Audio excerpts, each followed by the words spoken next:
Welcome back to the Tacomaholic channel, everybody. In today's video, I'm going to do a full overview and sort of what I did to fine-tune my new Warfab Phantom bumper, as you can see right here behind me. If you missed the install video, be sure to check that out right here. And hopefully you guys can hear me. A little bit windy today and cold.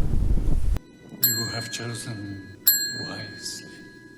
Alright guys, I'm going to go over all the little accessories and sort of tweaking I did to get this thing, I guess, where I want it for the most part in just a second. But this is the Warfab Phantom bumper from Warfab, of course. I will put a link in the description below. Check it out, because if you're looking for a high clearance bumper, and in case you didn't know, high clearance means where you have to cut the sides. Completely goes through your bedside to the fender, giving you a ton of clearance over here. I think I chopped off like 12 or 14 inches, so plenty of clearance. And if you are shopping around, you will quickly see high clearance bumpers are pretty expensive.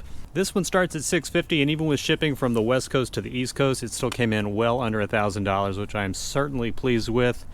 Certainly a lot less expensive than some of the competition out there, so I highly encourage you guys to check this out. For the side part right here, this is the dimpled fill plate option. I love the way it looks. You can also get that empty, so you just have the top and the bottom bar that sort of curve together, or solid, of course, as well. For the entire bumper, it is made out of 1.75 inch tubing, and you can get that in the Crew or Dom, I guess, upgrade for a little bit more. Okay guys, so the initial plan was to actually mount my license plate, drill holes through the tailgate right here, and actually mount it probably off center. Got this idea from my buddy 4Low Pro. Make sure you follow him on Instagram. He's in a ton of my videos. That's what he did with his license plate, and I love the way it looks. And obviously you guys know I'm not afraid to drill into my truck. But I figured before I take that drastic route, because of course once you drill through this, I mean, it's done. No going back from there. Before I try that, I'm going to try another mounting solution and see how I like it.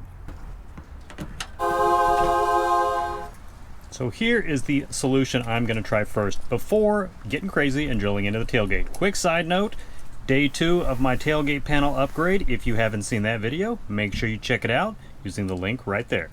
So I think this is actually designed to go across your fair lead in the front of the truck. You can see it mounts right here. You can mount it like that. This whole thing rotates, and it does come powder coated, so that's nice. Hopefully that will last once it starts getting a little weathered. If not, you know, I'm not afraid to take it down to bare metal and redo that myself.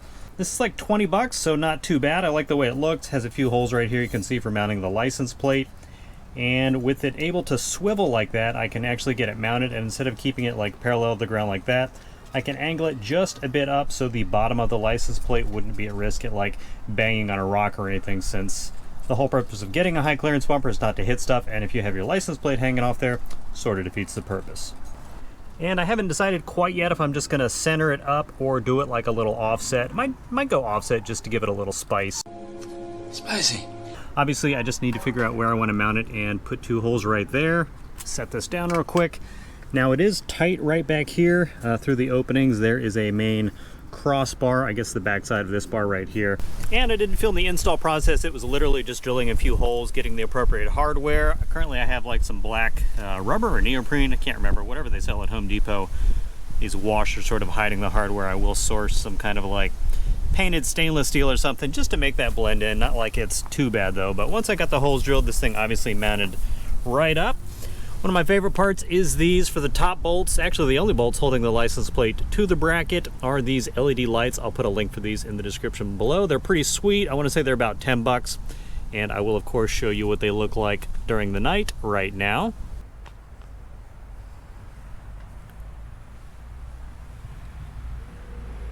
These just have a positive and negative wire that really just splices right into your existing wiring. So that was pretty straightforward.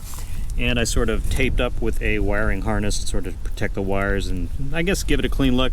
Got that running straight back from the license plate and through, if you can see that on camera, back.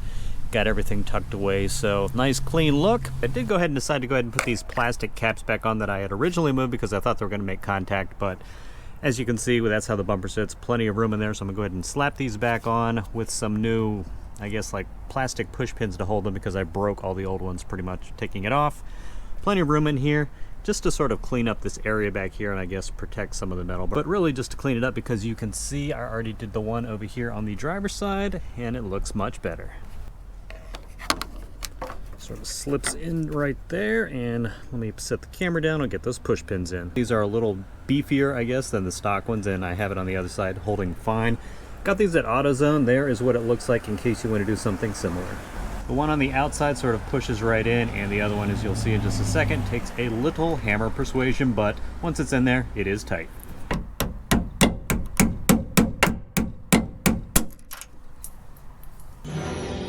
Hit it again.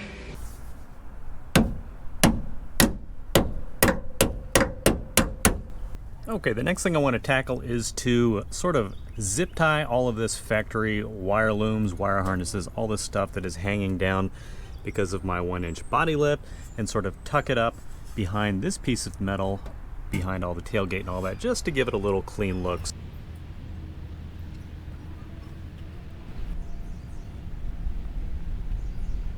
Now I do have a 1-inch body lift on my truck, so there is an extra 1-inch gap right here between, I guess, the bottom of the tailgate right here where it ties into the bed of the truck and all that, and the bumper. I was thinking about getting some kind of like aluminum flat panel that you can get at like Home Depot and just sort of running that all the way down and then attaching it on either side, I guess like in an L bracket on either side, just to sort of cover that gap. Since all the wires are tucked up now, it doesn't really bother me that much. I'll probably leave it as is for a while and see. So if you think I should put some kind of panel in there just to hide this air gap right here, so maybe like a 2-inch flat panel, comment below, let me know.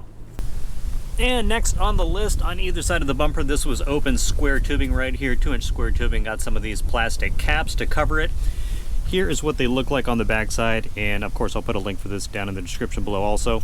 It was extremely tight with these, I don't know, whatever these side pieces are called, so I took my Dremel to them and sort of wore those down until it's really just a nub on all 4 corners, and tap that in with the hammer just to clean up the look of that, and I guess keep water and larger crud from getting stuck up in there both on and off-road. And once I had put some touch-up paint on the bottom of the cut line, both on the fender and then sort of where it wraps around down in here, I did go ahead and break down and put some of that edge guard on here, of course to protect the metal underneath from like getting rock chips and stuff, and also since the orange part is vinyl, to keep that from peeling up. So this is the same stuff I used on the fender flares and stuff. Very pleased with it, very flexible.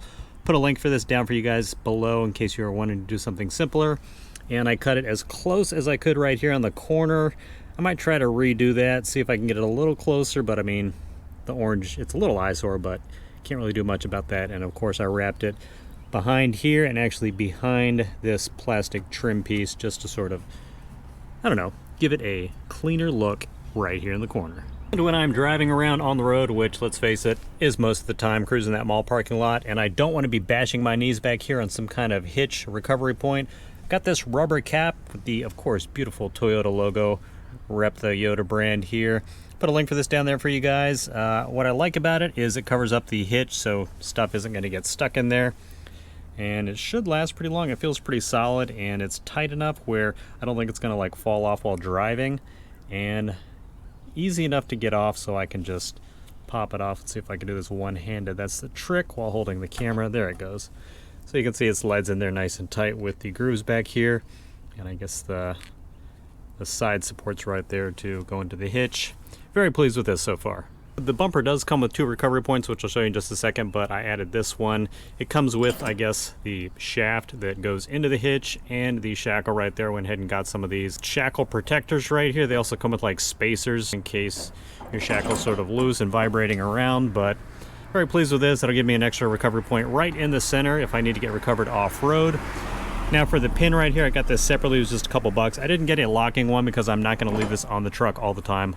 Only slap it on when I'm going off-road, so obviously not worried about anyone stealing it in that case. And real quick, just to show you, there are 2 recovery points on either side right here on this one, and I made sure for my license plate to space that out toward the center so it's not impacting this one. And these are directly in line with the frame on either side, so that should give you a nice solid recovery point without fear of like jerking your frame in those extreme situations. Alright guys, and that will do it for the walk around of the Warfab Phantom high clearance bumper. I absolutely love this thing. Comment below, let me know what you guys think. And as always, thank you so much for supporting the channel by watching this video. Enjoy your upcoming weekend, and I'll see you in the next video.